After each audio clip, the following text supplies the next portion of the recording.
സമയം വൈകിട്ട് 3 മണി. വൈക്കം വാളൂർമംഗലം കവലയിലെത്തിയാൽ പീലി വിരിച്ചാടുന്ന മയിലിനെ കാണാം. ഇടയ്ക്ക് റെസ്റ്റ് എടുക്കുമ്പോൾ ശാന്തപ്പെട്ടനും ബാലകൃഷ്ണേട്ടനും കടലയുമായി എത്തും.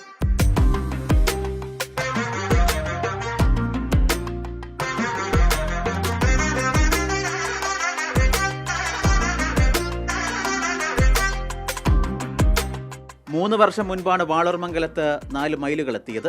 സമീപത്ത് കാടുകളൊന്നും തന്നെ ഇല്ലാത്ത വാളൂർമംഗലത്ത് മയിലുകൾ എങ്ങനെ എത്തിയെന്ന് ആർക്കും അറിയില്ല.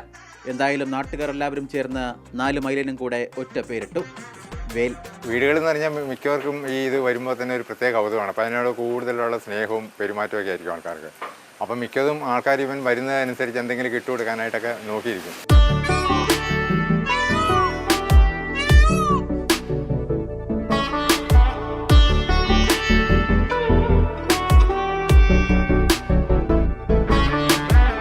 നാലിനെയും ഒരുമിച്ച് കാണാൻ കിട്ടുക എന്നത് അപൂർവമാണ്.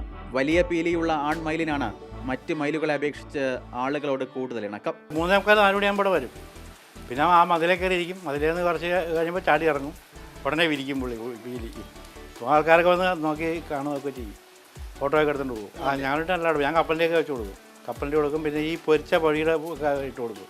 അങ്ങനെ ഇത് അടുത്ത് വന്നത്.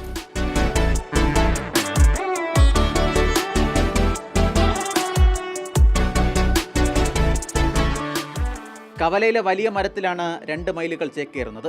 ബാക്കിയുള്ള 2 സമീപത്തെ വീട്ടിലെ കാലിത്തൊഴുത്തിലും. കാടില്ലാത്ത വാളൂർമംഗലത്ത് മയിലുകൾ അങ്ങനെ ആടിയാടി വൈബാവുകയാണ്.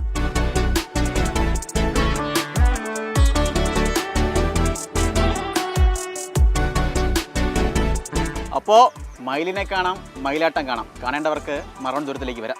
ക്യാമറമാൻ ജോബിൻ തേക്കടിക്കൊപ്പം ഷിനോ ജസ്റ്റി, മാതൃഭൂമി ന്യൂസ്, കോട്ടയം.